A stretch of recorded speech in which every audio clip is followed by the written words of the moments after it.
कत्ल हुसैन असल में मर्ग जिद है और इस्लाम जिंदा होता है हर करबला के बाद। प्यारे हाजिरीन, आज के আমরা একটা বসেছি নুরানি হাক্কানি ইরফানি পবিত্র পাক মিলাদ মাহফিলে। আল্লাহ রাব্বুল আলামিন তাবারক ওয়া তাআলা তিনার পাক কালাম মাজিদের মধ্যে ইরশাদ করছেন, ইন্নাদ দীনা ইনদাল্লাহিল ইসলাম, আমার কাছে সবথেকে মনোনীত মাযহাব হচ্ছে ইসলাম। পৃথিবীর বুকে একটাই মাযহাব, একটাই ধর্ম, সেটা কি? ইসলাম। তাহলে আরো যে ধর্মগুলো রয়েছে ওগুলো কি? ওগুলো হচ্ছে মানুষের বানানো, ওগুলো মানুষের বানানো। কিন্তু এই ইসলাম আমরা আল্লাহ পাকের পছন্দনীয় মাযহাব, একেবারে আল্লাহ কর্তৃক ইসলাম। ওই জন্য আমরা গর্বিত। আল্লাহ পাক আমাদেরকে বেদিন বেঈমানদের ঘরে না পাঠিয়ে কলমাওয়ালা মুসলমানদের ঘরে আমাদেরকে পাঠিয়েছে। আল্লাহর কাছে শুকরিয়া। সকলে বলুন আলহামদুলিল্লাহ। আল্লাহ পাক এত বড় মেহেরবান, তার বান্দাকে এত ভালোবাসে। বান্দার সঙ্গে আল্লাহর যে সম্পর্ক, এই সম্পর্ক কেউ ছিন্ন করতে পারে না, কেউ ছিন্ন করতে পারে না। একজন এমনই বদখেয়ালি লোক ছিল, সে প্রতিনিয়ত হারাম জিনিস খেত, মদ পান করত। মদ পান করার পরে পরে শুধু মদ পান করেই ক্ষান্ত হতো না, সে মদ পান করার পরে পরে সে অত্যাচার চালাতো। রাত্রি 1টা-2টোর সময় এসে কারো ঘরে ধাক্কা মারছে, কারো ঢিল মারছে, মানুষকে অতিষ্ঠ করে রাখত। গ্রামবাসী প্রতিবেশী মিলে সবাই মিলে একটা মিটিং বসলো যে এর একটা বিহিত না করলে হবে না। তো একবার নয়, দুবার নয়, 3বার 4বার মিটিং হয়ে গেছে, সেই একই, ওই একই। এবারে সিদ্ধান্ত করলো যে একে বার করিয়ে দিতে হবে। হয় তোমাদের ছেলেকে রাখো, তোমার ছেলেকে দূর করে দাও, আর যদি না দূর করো তাহলে একসঙ্গে সবাই দূর হয়ে যাবে। এই গ্রামে তোমাদেরকে থাকতে দেবো না। তোমার ছেলের অত্যাচার কে সহ্য করবে? বাড়িতে মেয়েরা আছে, ঢিল মারছে, দরজায় ধাক্কা মারছে, মাতলামি করে এরকম মাতলামি করবে, এটা তো ঠিক নয়। লোকটি এমন কোনো বাজে কাজে ছিল না যে বলে তা নয়, প্রত্যেকটা খারাপ কাজের মধ্যেই লিপ্ত থাকতো, জেনার কাজে, সব হারাম কাজের মধ্যে লিপ্ত থাকতো। এবারে যখন সিদ্ধান্ত হলো যে তাকে চলে যেতে হবে, এমতো অবস্থায় মায়ের ছেলে যত খারাপ হোক না কেন তবু ছেলে, মা ডেকে বলল, বাবা পরিস্থিতি তো খুব খারাপ, তোমাকে বারবার বলেছি, তারপরেও তুমি নিজেকে চেক করতে পারছো না, নিজেকে সংশোধন করতে পারছো না, তাহলে কি হবে?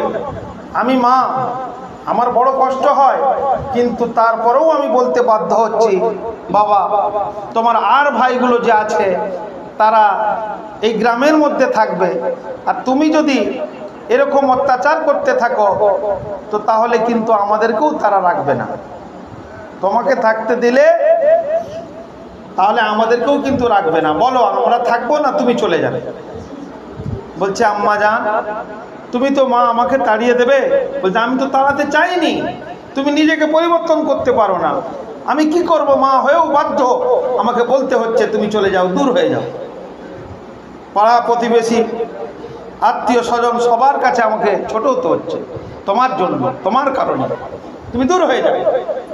সেই দিনে ওর চেতন ফিরেছিল, যেই দিনে মা বলেছিল দূর হয়ে যা, পাড়া প্রতিবেশী বলেছিল দূর হয়ে যা, আত্মীয় স্বজন বলেছিল দূর হয়ে যা, সেই সময় চেতন ফিরেছে। আর চেতন যখন ফিরেছে তখন আর কোনো কাজ হবে না। যেটা ঘোষণা হয়ে গেছে আর আর নয়। 4 বার 5 বার একজনের যদি বারবার মিটিং করতেই থাকে, আবার যদি বলে যে আমি ঠিক হয়ে যাবো ঠিক হয়ে যাবো ঠিক হয়ে যাবো, আবার বসবে, আবার ঠিক হবে না, আবার করতে থাকবে, বিয়াদবি হবে না? এই মতো অবস্থায় ওই যুবক ব্যক্তি কি করলো, মায়ের কাছে সালাম নিয়ে আস্তে আস্তে করে কিছু খাবার দাবার বেঁধে নিয়ে, পানি বেঁধে নিয়ে, পুটলি করে ঘাড়ের মধ্যে আস্তে আস্তে করে হেঁটে চলতে রইল। একটা জঙ্গল পড়ে গেল। জঙ্গলের রাস্তা থেকে আবার একটা রাস্তায় যাওয়ার জন্য অনেকটাই পথ, হাঁটা পথ, হাঁটতে হাঁটতে হাঁটতে হাঁটতে এবারে কি হলো, সমস্ত খাবার দাবার শেষ হতে রইল, পানি পর্যন্ত নাই। প্রচণ্ড প্রখর তাপ। ওই তাপের মধ্যে ওই ব্যক্তিটা, ওই যুবক ছেলেটা কষ্টের মধ্যে রয়েছে। এমতো অবস্থায় আল্লাহর দরবারে, আল্লাহর আসমানের দিকে তাকিয়ে বলে, আই রব্বুল আলামিন, আমি তো আর হাঁটতে পারছি না, চলতে পারছি না, খাবার দাবারও কোথাও মিলছে না, চতুর্দিকে বন আর জঙ্গল, এই রাস্তা পার হতে অনেক সময় লাগবে। মাওলা গো, এখন খাবার মতো আমার কাছে কিছু নাই, পানির যে প্যাস বুঝাবো তাও কিছু নাই, কি হবে আল্লাহ? রব্বুল আলামিন আমার আত্মীয় স্বজন আমাকে দূর দূর করে তাড়িয়ে দিল, আমার মা বাপ আমাকে দূর দূর করে তাড়িয়ে দিল, আমার পাড়া প্রতিবেশী সেই দিনে আমাকে দূর দূর করে তাড়িয়ে দিল। আমি জানি আমি অন্যায় করেছি, এ অন্যায়ের কোনো একবারে সীমা নাই, সীমাহীন আমি অন্যায় করেছি। কিন্তু আল্লাহ রব্বুল আলামিন সবাই যদি তাড়িয়ে দেয়, তুমি তো রহমানুর রহিম, তুমি নিশ্চয়ই আমাকে ক্ষমা করবে। আল্লাহ বলে চিৎকার দিয়ে উঠেছিল। চিৎকার দেওয়ার পর আল্লাহ বলে যে চিৎকার দিয়ে এলো, ওই আল্লাহ বলা আর ইন্তেকাল হওয়া মুহূর্তের মধ্যে দুনিয়া ছেড়ে চলে গেল। ইন্না লিল্লাহি ওয়া ইন্না ইলাইহি রাজিউন। আল্লাহ রাব্বুল আলামিন তাবারাক ওয়া তাআলা জাল্লা জালালুহু আম্মা নালাহু সুবহানাহু ওয়া তাআলা মুসা নবীর তখন দর ছিল। মুসা নবী আলাইহিস সালামকে ডাকে, ও মুসা একটু এসো এসো। মুসা নবী তুর পাহাড়ে উঠে গেলেন। উঠে যাওয়ার পর ৭০,০০০ পর্দার আড়াল থেকে হযরত মুসা নবী আলাইহিস সালাতু সালাম আমার আল্লাহকে বলে, রব্বুল আলামিন আমাকে কেন ডাকলেন? বলে, ও মুসা, তোমার কওমের একটা উম্মত পৃথিবী ছেড়ে চলে গেছে, ইন্তেকাল করেছে। যেখানে ইন্তেকাল করেছে সেখানে কিন্তু লোকালয় নয়, সেখানে লোকজন খুব কম যাতায়াত করে। অতএব তুমি যাও, তোমাকে ভালো করে গোসল দিয়ে, তুমি ওই মৃত ব্যক্তিকে গোসল দিয়ে তার জানাজা পড়িয়ে কবরস্থ করে আসবে। বলুন না সুবহানাল্লাহ। কে জানাজা পড়বে? মুসা নবী আলাইহিস সালাম। দেখো আল্লাহ কত বড় রহমান, কত বড় রহিম। হযরত মুসা নবী আলাইহিস সালাতু সালাম বললেন, এমন কে ব্যক্তি, আমি নবী, আমাকে যে জানাজা পড়াতে হবে, এবার কেমন বান্দা, এবার কেমন নসিব বলা বান্দা। মনে মনে ভাবছে, আল্লাহকে কিছু বলে না। আল্লাহ বলেছে যখন যেতেই হবে, কত বলে দেয়। আমার আল্লাহ রাব্বুল আলামিন বলেন এইভাবে যাও। হযরত মুসা নবী আলাইহিস সালাতু সালাম ঠিক সেইভাবে এসে পৌঁছে গেল।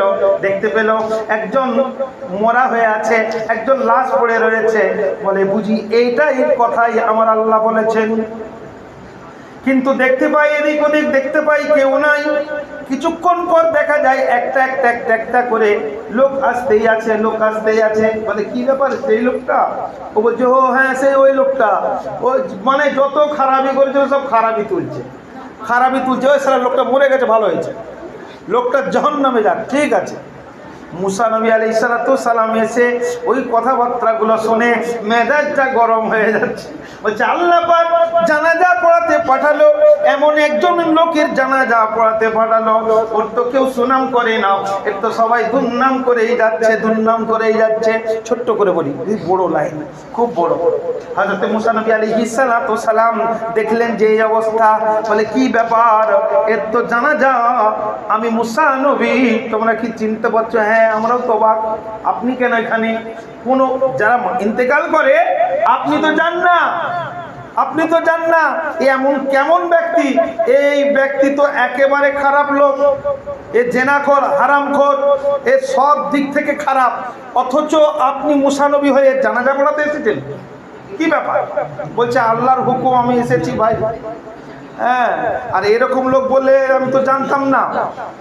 তাহলে এর কে জানাজা পড়ে? আমি জানাজা পড়াবো না, আমি জানাজা পড়াবো না, এরকম বলছে আমি জানাজা পড়াবো না। হযরত মুসা নবী আলাইহিস সালাতু ওয়াস সালাম রাগান্বিত স্বরে আবার হেঁটে হেঁটে গেল তুর পাহাড়ে উঠে আল্লাহকে বলে, হে রব্বুল আলামিন, আমি জানাজা পড়াবো না। আপনি যার জানাজা পড়াতে বলেছেন সে ব্যক্তি তো একটা বাজে লোক, ওর মন্তব্য সবাই খারাপ, কিন্তু ওর আচরণ তুলে ধরছে। অতএব ওর জানাজা আমি মুসা নবী হয়ে, জামানার শ্রেষ্ঠ নবী হয়ে আমি কি করে ওই খারাপ লোকের জানাজা পড়াতে পারি? ওই জানাজা পড়ালে আমার উম্মতিরা আমাকে দোষ দেবে। বলে এত খারাপ লোকের, এত খারাপ ছেলের জানাজা পড়াচ্ছে, তাই না? আল্লাহ বলছে, এই মুসা নবী তুমি জানো না আমি যা জানি, মুসা তুমি জানো না। তবে শুনে রেখে দাও, তুমি যখন এসেছো একটা সুসংবাদ শুনে নাও। বলে কি সুসংবাদ? বলে তুমি যে ঘোষণা করো তোমার কওমেদেরকে, যে বলো যে এর যা জানাজা পড়বে, এর যে জানাজা পড়বে আমার পিছনে, এর জানাজা পড়ার দরুন আমার আল্লাহ রাব্বুল আলামিন তারও গুনাহকে মাফ করে দেবে। আল্লাহ রহমানুর রহিম, কত বড় আল্লাহ রহমানুর রহিম। হযরত মুসা নবী আলাইহিস সালাতু ওয়াস সালাম চলে এলেন। চলে আসার পর এবারে জানাজা হবে। সবাই কিন্তু অবাক হয়ে যাচ্ছে, মুসা নবী এসেছে, মুসা নবীকে ভালোবাসে সবাই, উম্মতরা খবর পেয়ে সবাই এসেছে জানাজা পড়ার জন্য নয়, মুসা নবীকে দেখার জন্য। এমত অবস্থায় প্রচুর লোকের সমাগম। তখন মুসা নবী আলাইহিস সালাম বলছেন যে তোমরা নারাজ হয়েও না, আল্লাহর হুকুমে আমাকে আসতে হয়েছে। এবারে কি জন্য আল্লাহ পাক আমাকে হুকুম দিল, আল্লাহ বেহতার জানে, আল্লাহ বেহতার জানে, আল্লাহ বেহতার জানে, আমি জানি না, আমাকে বলেও না। তবে শুনে নাও, একটা কথা বলেছে, এর যে জানাজা পড়বে, এর যে জানাজা পড়বে তারাও আল্লাহ রাব্বুল আলামিন তাদেরকেও তাদের গুনাহগুলোকে মাফ করে দেবে। বলুন সুবহানাল্লাহ। তাদের গুনাহগুলোকে আমার আল্লাহ মাফ করবে। হ্যাঁ গো, গুনাহ মাফ হয়ে যাবে। নবীর পিছনে জানাজা পড়বে, লোকটা খারাপ থাক ভালো থাক যাই থাক না কেন, হ্যাঁ গুনাহটা তো মাফ হবে। সবাই মিলে এসে প্রচুর পরিমাণে মানুষ এসে জানাজা পড়লো। কিন্তু এর মধ্যে একটা তো রহস্য লুকিয়ে রইল। মুসা নবী আলাইহিস সালাতু ওয়াস সালাম এমনই জেদি নবী ছিলেন, হকের উপর সত্য ছিলেন। মুসা নবী আলাইহিস সালাতু ওয়াস সালাম আবার তুর পাহাড়ে গেল। আল্লাহ কি ব্যাপার বলুন তো, কি ব্যাপার, ঘটনাটা কি বলুন? বলছে, ও মুসা নবী, আমি রব্বুল আলামিন আমার বান্দাকে এত ভালোবাসি, এত মহব্বত করি, যখন ওই ছেলেটি, ওই যুবক ছেলেটিকে সবাই তাড়িয়ে দেয়, তখন ও দুঃখের সঙ্গে, কাতরের সঙ্গে, করুণের সঙ্গে, অসহায় অবস্থায় আমি আল্লাহকে আল্লাহ বলে চিৎকার করে দিয়ে আমাকে ডেকেছিল।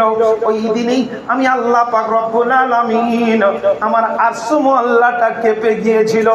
এমন স্বরের ওই শব্দটা, করুণ শব্দটা আমি রব্বুল আলামিন তার পছন্দ করে নিয়ে তার অতীতের গুনাহগুলোকে আমি আল্লাহ মাফ করে দিয়েছি। আমি আল্লাহ এরকম রহমান, আমি এরকম দয়াবান।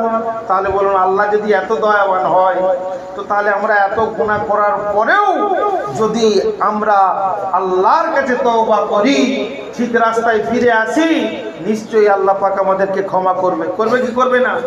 করবে। তো তাহলে ভুল করছি, ভুলের ওপরে থাকবো, এটা কি আর আমাদের ঈমান? এটা কি আমাদের ইসলাম? এটা কি মুসলমান? না না, কখনোই না। আল্লাহ রাব্বুল আলামিন যেন আমাদের সকলকে কবুল করেন।